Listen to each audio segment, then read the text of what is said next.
the lines of cocaine and away from these short sellers who are going short on a truly great American company, not just ours, but just love pulling down great American companies so that they can pay for their Coke. And the best thing that could happen to them is we will lead their Coke dealers to their homes after they can't pay their bills.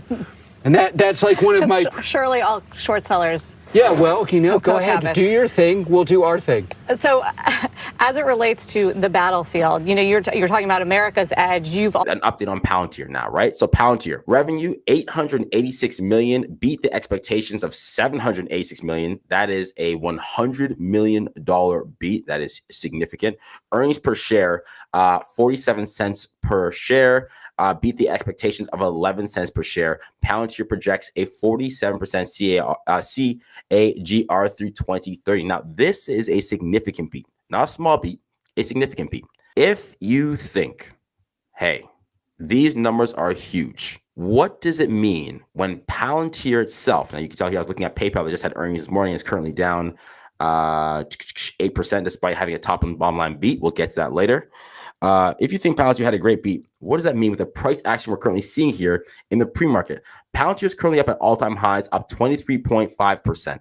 Great numbers, great reaction, typically an indication of a very bullish market, right? Typically. Update here from the Palantir CEO, Alex Karp himself. Welcome to our Palantir Revolution, otherwise known as our earnings call.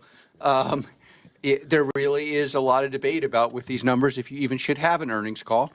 There was also a lot of debate around which number is the best internally. We were undecided whether our 29% growth in aggregate, our 38% growth in the U.S., our 54% growth in U.S. commercial, our rule of 81.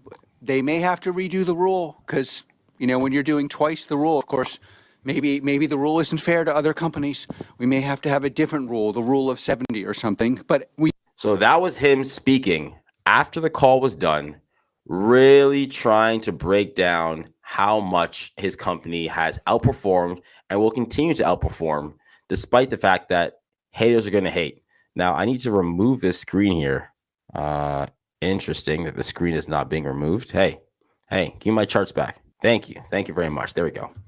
He was on one yesterday, and it's not the first time we've seen this from Palantir's CEO. We've seen this from Palantir's CEO several times. In 2023, he went on an absolute, I want to say rant, calling short sellers cokeheads.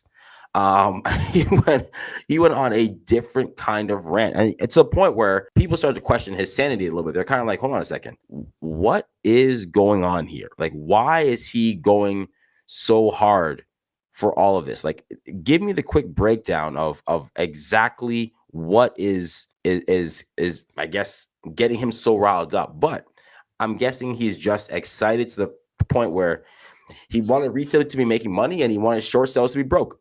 He said he was going to lead short sellers, coke dealers to their house after they were broke. Now, the company is up roughly, and I can just do this up for you guys, I want to say 1,200% from IPO. And I had a discussion yesterday. So the first day, okay, so I'll say this. From the IPO's day close to now, Palantir is up 1,018% at this given time. Okay? 1,018%. There are some discussions happening right now online about the validity of the numbers with Palantir, because we've seen Palantir go from IPO up 350%, from IPO down 38%, from IPO up over 900%. Absolutely crazy, right? But that being said, this to me is an absolutely outstanding result for a company. If you are a shareholder, if you have been holding on to Palantir for dear life, I'm not saying this is a time to sell, but you should be well in the profit. And no matter what happens next, you should be good.